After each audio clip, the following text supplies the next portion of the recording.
അങ്ങനെ ഒരു തമിഴത്തെ കണ്ടുപിടിച്ച് കല്യാണ ആലോചനയുമായി ഞാൻ ചെല്ലും. അപ്പടി ഒരു ഫാമിലിയിൽ എനിക്ക് പെണ്ണ് തരുന്നതിന് അവർക്ക് ഒരു കുഴപ്പം ഉണ്ടാവില്ലല്ലോ. എന്താ കാരണം അൺഎംപ്ലോയിഡ് ആയ ഡിപ്ലോമയുള്ള എന്നെ കല്യാണം കഴിച്ചാൽ മാസം 6500 രൂപ അവർക്ക് കിട്ടും. അത് മാത്രമല്ല 5 ഏക്കറിൽ താഴെ ഭൂമിയുള്ള ആളുടെ കടം നമ്മ വിസൈ ഗവൺമെന്റ് എഴുതി തള്ളും. എപ്പടി ശരി, അപ്പൊ നിന്റെ കല്യാണത്തിന്റെ ചെലവരാ നോക്കും. എങ്ക അണ്ണൻ സുമ്മാവാ ഒരു പട്ടുസാരിയും 6 ഗ്രാം ഗോൾഡും. ഇവിടെ ഈ കല്യാണം കഴിഞ്ഞാൽ വല്ലതും വീട്ടിൽ വെച്ചോണ്ടാക്കി തിന്നണ്ടേ?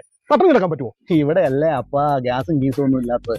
അവിടെ 6 സിലിണ്ടർ ഒരു വർഷം ഫ്രീ വരെ. മിച്ചം ഗ്യാസ് വേണമെങ്കിൽ അപ്പാവുക്ക് ഞാൻ ഇങ്ങ ഇറക്കി തരേ. എങ്ക അണ്ണൻ സുമ്മാവാ. ഇവിടെ ഗ്യാസ് കുറ്റി 6 തീർന്നു വിചാരിക്കുക, പിന്നെ നീ എന്തോ ചെയ്യും? തന്നെയല്ല, അവിടെ ഭയങ്കര ചൂടാ, നീ എങ്ങനെ കിടന്നു പറഞ്ഞു? Induction cooker, AC, TV, fan, fridge, light, ഒവ്വൊരു മാസവും 200 യൂണിറ്റ് കറണ്ട് ഫ്രീ. പോയിട്ട് വരാ അപ്പ. ബൈ. മുത്തുപ്പണ്ടി.